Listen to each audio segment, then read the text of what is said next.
flowing in their veins. Mackie and Judd on SKOR North and SKORNorth.com. Always doubting about him is every time he plays in one of these important games, we all see him stink, except for the one playoff game on the road against New Orleans. Right. The one game against New Orleans where we're like, oh, he made the throw at the end, and he beat Drew Brees on the road, and we're like, maybe we can talk ourselves into it. But otherwise, there's no one else in the sport who has quite this reputation, Stugotz. If you put him as the sole game and he's not playing at 1 o'clock or 4 o'clock with a bunch of other games, right, you're going to lose that game, and everyone's going to say Kirk Cousins stinks. That's a weird thing to have draped around your neck. Dude, I mean, oh man, national shows are talking about him. Do you think he consumes media like that? Do you think, like some guys say, I block out the noise like Tom Brady, but you know that Tom Brady reads everything. Do you think Kirk reads everything? He's such a weird guy, but my guess is yes. And I also think that if Kirk doesn't, the people around Kirk definitely do and tell Kirk. Well, like when he did like some of those interviews like around other, random podcasts, he said his wife is the one who organized them. So doesn't his wife run she like posts tweets for him? Yeah, yes, he runs his social account. She dresses him. It's all really weird. Cousins' parents, I think, definitely read everything. I I think mom and dad sure do. Well, dad saw a clip from our show and deleted his Twitter account. Well, it was very smart since he was tending to like things that were anti-Mike Zimmer at the time. Which was great. He should. And it was his, I think the things he was liking that were anti-Zimmer were valid points. Don't then put your tail between your legs and delete your account. Don Cousins, come back to social media. It's a safe space. Come back to Twitter. We will welcome you with open arms. This is Mackie and Judd, by the way, daily Minnesota sports entertainment, and this week more than ever therapy for you guys. We will get to write that down predictions and an accountability session today, also on the SKOR North YouTube channel. If you could click the subscribe button, that would be great. But let's get to him. He is the most passionate Vikings fan we know. He has become our resident mock drafting expert over the years, correctly predicting multiple Vikings draft picks through his study and his knowledge. He is Randy Vikes 69 on Twitter. Randy in Cottage Grove. I don't understand the clapping and wooing. The clapping and wooing for a game like that. Well, it's the in studio audience that's clapping and wooing for you because they just they love what you have to say. Any guy? Oh wow. There they go again. Oh, there they are. Hello. Thank you. Thank you. Any gals? Let's see. Are any gals in the crowd? Oh yeah. There's a couple gals. A couple. In the crowd. Randy, it's Randy Vikes 69, and the DMs are open. Okay, well, this isn't an online dating platform here, but we can put the word out. Yeah. Okay. If there's any, do you like to date fellow Vikings fans, or do you not like to mix business with pleasure? I don't really date. More of a sort of a rambling man, but we have a good time at the bar, and sometimes it gets a little out of hand. I'll just leave it at that. Okay. So many questions off of that I'm not going to ask. Yeah, I'm not sure. The Chill Boys are on the way, by the way. So I hope they're on the way because I need to get that under control for some of these dates. Well, what are you most looking forward to about Chill Boys, Randy? The most comfortable underwear that anyone is ever going to wear. Just kind of calm it down, sort of tame the fire, as it were. Yeah. Chill Boys, taming the fire on chillboys.com. It's a Minnesota-based company. But we have all thrown away all of our non-Chill Boys underwear so we can live and walk and sleep in comfort. And it's almost long underwear season. And if you haven't tried Chill Boys long underwear, you have not lived life. I got 2 pairs to so I can rotate. You might want to wash them once in a while. You go up to 4, Randy, or 6. Depends on the kind of day you had.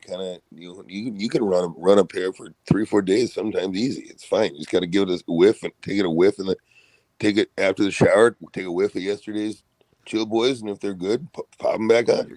Oh, you're going back to them. Okay, that's interesting. Well, maybe the bamboo fabric is more self-cleaning than I'm giving it credit for. Chillboys.com. Tell them SKOR North and Purple Daily sent you.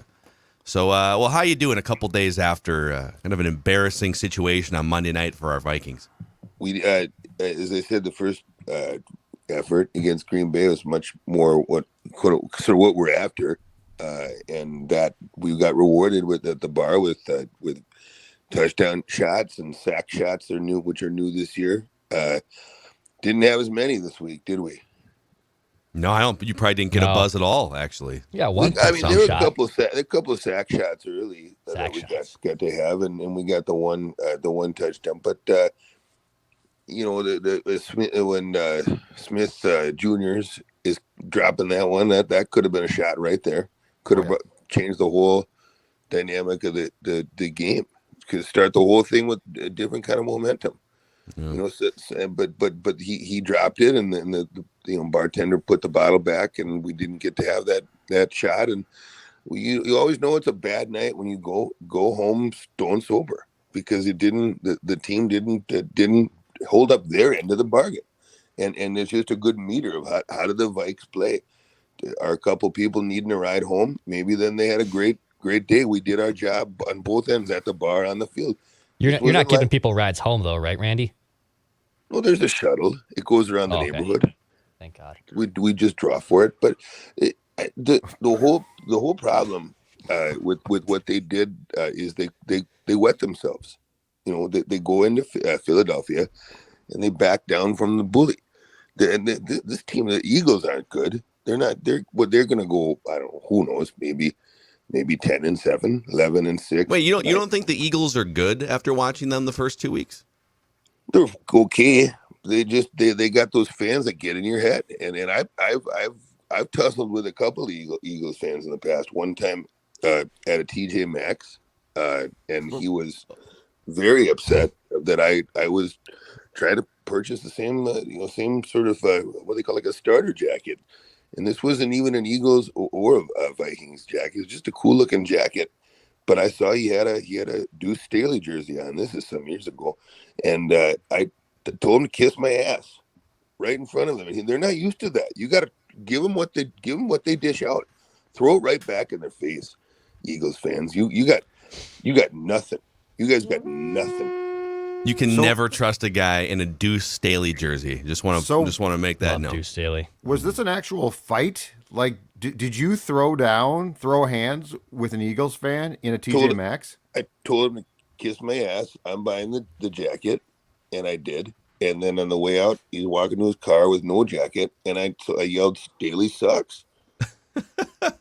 And then that was that. But we could have come to blows. You got to be ready to know when you need to ramp it up and say, this is going to be a different sort of encounter than I expected. They didn't do that. They just stuck to his plan and said, "Oh, we'll get there. Some of these plays will start popping, and it'll open up for us." Well, it did, and then the guy, the sculpted. He's got sculpted eyebrows. I can tell you that much. The guy, he runs. Hurts runs, and you got to contain that. That's the new NFL. I got news for you, Ziggy. If you think you can just roll out the normal plan, not going to work. Randy, go ahead, Phil. Go ahead. Kirk led the Vikings in rushing yards. I mean, maybe that's the key. Maybe you need to let Kirk roam around a little bit more and use his legs like Jalen Hurts.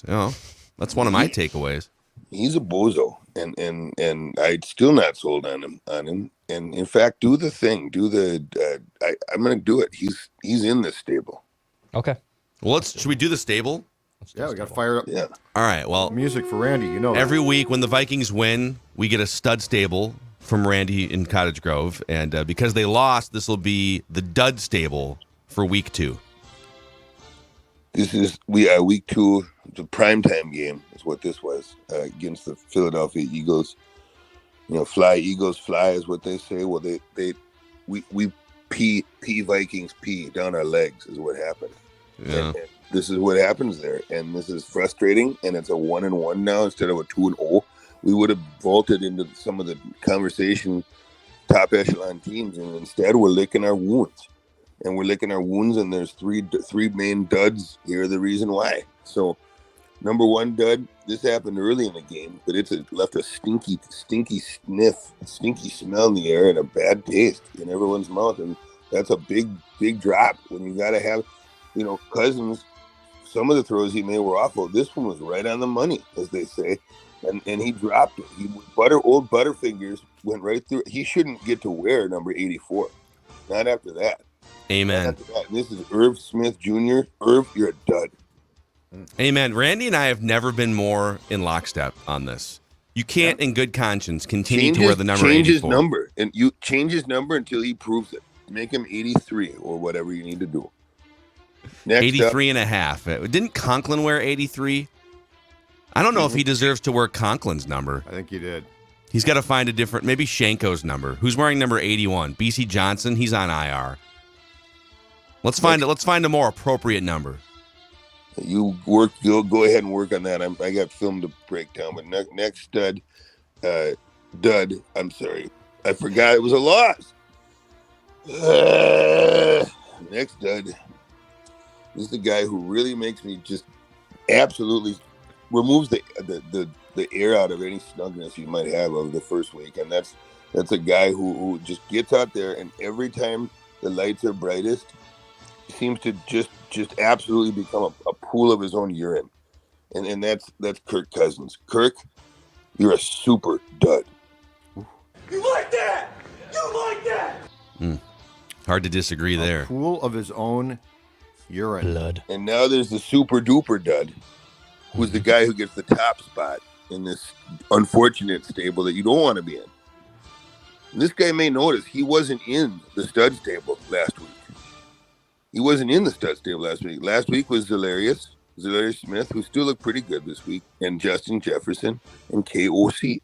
Well, this guy didn't make it in. And based on the way he played this week, he's going to have to prove it a couple of times before he gets in a stud stable.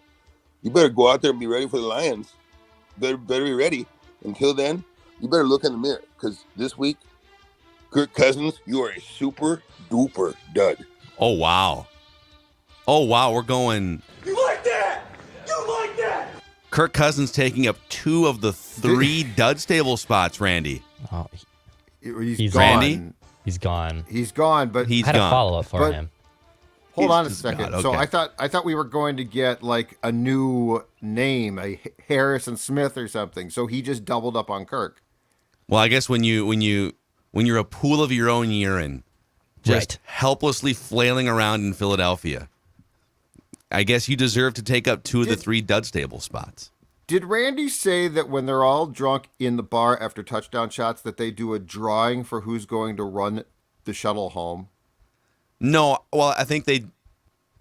Well, maybe. He That's He said we they right. do draw- it. They do a drawing. It's some type of short straw or No, I know, but what I'm concerned about is like if you do a drawing, I take it that's for the driver. That's for the person who has to drive. See, that's an interesting question. I took it to mean there's limited spots on the shuttle, and they do a there's 20 of them watching the game, and they do a Okay. drawing for like the 6 shuttle spots or something. But I hadn't thought about that it's like driver roulette or something, which I sounds don't- very I think dangerous, and we do it's- not I- encourage that behavior. we don't on the encourage show. it. But I'm just saying, I think it is that. I do boy. think it's the short straw. I had a follow up for him because Deuce Staley coaches for the Lions. He is their Oh, assistant wow. coach and their running backs coach. And Deuce Staley's going to be here. So I wanted to know if Randy was planning to maybe run into Deuce at a local establishment maybe later this week when Man Campbell gets into town. Deuce Staley, I feel like he was always a hot name in fantasy like 20 years ago. Yeah, I'm and then like he never looking at- quite lived up to what you thought he was going to do. I'm like looking up his numbers, and even Pro Football Reference has like a fantasy tab where they'll like rank the position ranks, and I don't know if they like the position ranks are through ESPN or Yahoo or whatnot. But from '98 through 2002, he was a top 15 running back in fantasy for 4 to 5 years. Really? Okay. He was a pretty solid. It's a nice run. Yeah, him and Brian. I mean, the Eagles had him and then Brian Westbrook for a long time. Yeah, he was a solid little player. He was a early kind of PPR guy. Caught 63 passes in 2001. Running back was catching 63 passes in 2001. That's pretty impressive. It was basically him, like LaDainian Tomlinson caught a bunch of passes. Actually, I Yeah. just pulled up the 2002 NFL rushing leaderboard, and it's just hilarious to remember some of these names, man. Deuce McAllister. Oh, Deuce. The Deuce. Do you guys remember Eddie George from Hell yeah. Ohio State and the Remember Titans? Eddie George? I baby. saw him play in college. Me too. Yeah. I saw went him run to- for about 300 yards against the Gophers one time. I went to a Metrodome game. It was the Gophers, not surprisingly, got their ass kicked by the Buckeyes, but that was the Buckeyes team that I want to say had Eddie George, Orlando Pace, Wow. Yes. Joey Galloway. They had like 4 first-round picks. And not surprisingly, put up a ton of points on the Gophers. You know, Eddie George, it's not that long ago, man. You know, it's 20 years ago. But now maybe a couple guys get to 300 carries. You might see the bell cows like Derrick Henry might get to 300 carries or Jonathan Taylor. Eddie George in 2000 Oh carried my the God. ball 403 times and caught 50 passes. He touched the ball 453 times in an You know NFL what? season. And he was tough, too. He didn't Oh, he was sit out. tough, He didn't isn't miss games. 3.7 yards per carry. No, he was a But yeah, Iron He Man. did bell not cow, miss man. a game. He played all 16 games every season from 1996 through 2003. That's and then absurd. finally the wheels. And by the way, the last couple years, he was just grinding like 3 yards a carry, 3.5 yards a carry. Just never would have continued at that pace in today's NFL. Man, here's a 2,000 rushing yards leaderboard. Jerome Bettis, football. Corey Dillon. Didn't Corey Dillon set the record, like the record for rushing yards in a game at one point? Right before Or did Peterson. he- Yeah. Before Peterson did. Was he with the Ravens by that time? Because no. Bengals, Jamal the- Lewis. Jamal Jamal Lewis. Lewis said Jamal it. Yeah. Lewis did because That's Chester another Taylor name. played with him in Baltimore, and then Yep. came here and was the backup to Peterson in 06 when he set the record. That's what it was. God, there were literally, this is insane. Okay. This is the bell cow era of NFL football. In 2000, there were 23,000 yard rushers. So there were basically 23 bell cow running backs in the NFL back in 2000. Ricky Waters, Tyrone Wheatley, Warwick Dunn, Charlie Garner, James Stewart for the lowly Lions. Warwick Dunn was a little guy too. Yes, he was. He was It was not big. Warwick Dunn and Mike Allstott. Mike were kind of the Allstott, 1-2 who- combination, right? Who used to be a nightmare for the Vikings. The Vikings. Yeah. If I'm not mistaken, Allstott had a huge game in the game that Tampa Bay, I think it was 8 games into 98, beat the Vikings in Tampa. Yes. Allstott was an absolute. He was a tear, but he biggest was. shoulder pads in NFL But he was like a- history. Neck roll. But that dude was a fullback. Like that guy Yeah. was not. That was a the last running true back. fullback. Yeah. That the last true guy could fullback. beat you up. Madden loved him. Could I make a case real quick? There's, everyone's just wringing their hands in consternation here the last couple days, and the Vikings got smoked in Philadelphia, et cetera. Actually, Alex Boone and I did a podcast last night, Trenches with Boone. I think it's posted now on the Purple Daily YouTube channel is. and podcast feed. And we were both, by the end of the episode, we criticized the things that need to be criticized. We were both kind of like, I don't know. He even said, and this is what I'm going to float to you guys. If 2 plays go differently, how do we view this game? If Irv Smith catches a wide open touchdown pass, which he should have, and I think usually would, and if Justin Jefferson, I don't know if they score on that play, but like if he doesn't run the wrong route, or if he runs across the face of Darius Slay in that situation, and they either score on that play or they just don't turn over and they eventually score. That if those 2 plays go differently and they lead to touchdowns, I get that you still need 3 points to make the math work here for a win, but let's say they lose 24-21 in a close game, and the thing that stands out is, the defense was kind of a train wreck early, but they shut the Eagles out in the second half, and the Vikings offense fought back, but it was a close loss. If those 2 plays go differently, how do you guys view the game? I feel that then you at least showed a semblance of being able to overcome the adversity. That's my whole problem with this game. My whole problem with this game was the team didn't when things go wrong, that's where I want to see you succeed, especially on the road. So that's the whole point. Because as we talked about Monday or Tuesday, those things are going to go wrong all the time. So I feel very differently. But the thing is, I challenge them to say, okay, you know what? Dude dropped the ball. Too bad. We're still going to score. Yeah, and I think problem. and I'm not trying to say we would do this, but then if they lose by 3, that means they probably had an opportunity at the end to potentially march down the field. Did Kirk not deliver a fourth quarter comeback or game-winning drive to put the team in position to tie the game? So then the goalposts, I think, do get moved a little bit with how we view it.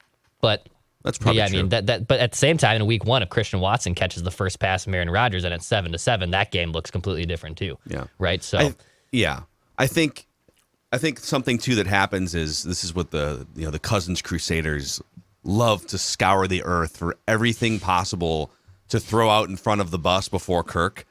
That but look at these 100 things before we talk about Kirk. Let's talk about these 100 things.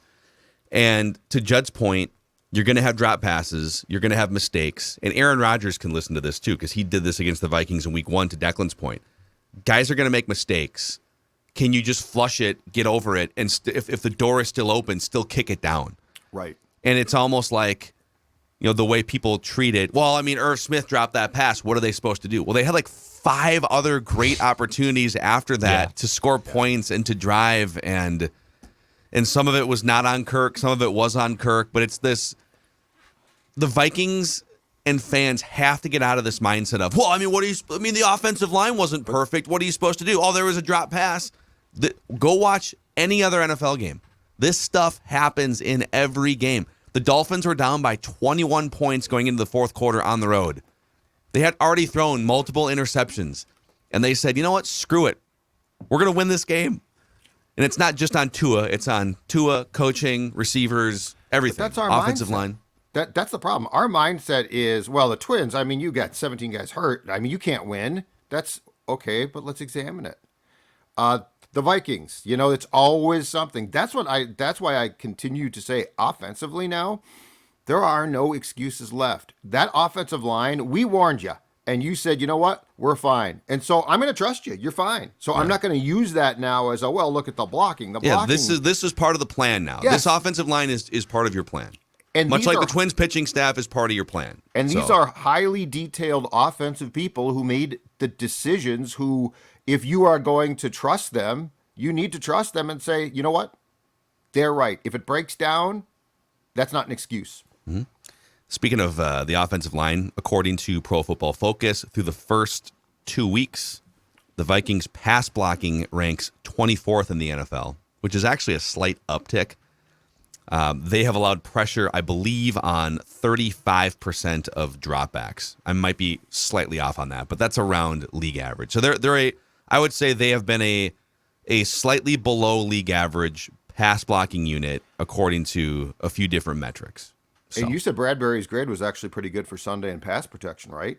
Or Yeah. I'm sorry, for the Monday night game. I think Ingram's wasn't, but I think Bradbury's was. Yep. And Ingram, this is the thing. It's like, even when a lineman has a train wreck game where it's like, oh my God, he had a low PFF grade. It's usually, all right, there were 30 or 35 dropbacks and he allowed 5 or 6 pressures and maybe a few other, maybe someone had to bail him out. Maybe his guy kind of gets past, but Ingram bails him out or something. It's not that every single drop back you get. There were some clean pockets in that game, and there were some clean pockets where bad throws were made in the second half too. So and the thing too, and I think this was the case with a blitz on the third pick that Kirk threw after the Hicks interception is this. There's going to be times where there's going to be intense pressure because of the blitz, and you have to have a plan. Like, it can't be, well, they blitzed and we didn't see that coming. That's not, no. So, there's plays like that where it's going to be a blitz. There's going to be intense pressure. The line's not going to be able to cover for the whole thing. And now there has to be an adjustment made very quickly. And it can't be a pop-up pass into the front corner of the end zone that gets picked off by Darius Slay. I found another nugget here, too, just for fun. So there's pass blocking efficiency rating. So the Vikings, let's see here. Yeah, I'll hit you. I'll hit you with that for sure. Football. Go. The Vikings pass block efficiency rating is tied for 28th so far, which is, again, none of these are good. I'm not trying to prop the Vikings offensive lineup as being great, But even with that, they have allowed pressure on 36. So I was right. 36% of dropbacks. So even being one of the, let's call it bottom 5 or 7 pass blocking units in the NFL, depending on what measurement you want to look at, 2/3 of the dropbacks are clean. Now, some of those 2/3 are just quick hitting. Maybe it's a screen. Maybe it's a 3-step drop or something. So if it's true pass sets, maybe it's only half of them are clean. But there's, this is the plan. Like you said, this was the plan. They had 9 months to plan for this, and this is it. So, well. Before we wrap up, too, by the way, I know Randy has Chill Boys as a sponsor. Well, I just got word, too, that there's a little discount for first-time customers on Chill Boys. Oh, really? So if you want a pair of Chill Boys, use promo code SKOR15, and you will get 15% off your first purchase of that beautiful bamboo fabric, baby. SKOR15. SKOR 15. Mm-hmm. You'll get some discounted bamboo fabric to wrap around. God, that sounds great. That's right. Can we talk about potentially trying to start a fight in a TJ Maxx? That sounds like I don't want any of that smoke personally. No, I agree with that. No offense to TJ Maxx, but I don't know if old Macadac is going to have a chance in that fight. Their old school one. I haven't heard it in years. Was great. If you want to go pick a fight in the TJ Maxx and have someone document it for content purposes, listen. You're a grown man. I feel like a TJ Maxx is not the place to see a guy in a Deuce Staley jersey and try and start an altercation. No, I agree with that. I'm just generally not looking to pick fights with Philadelphia fans in person. Now, I will troll them on the show and on social media, but as soon as Vinny from the south side of Philadelphia shows up face to face in a store or in my neighborhood, no, I am curling up in the fetal position. I agree with you. Yeah. Duck. So, we're going to pause here, and then we'll get to some write that down predictions and an accountability session on Mackie and Judd.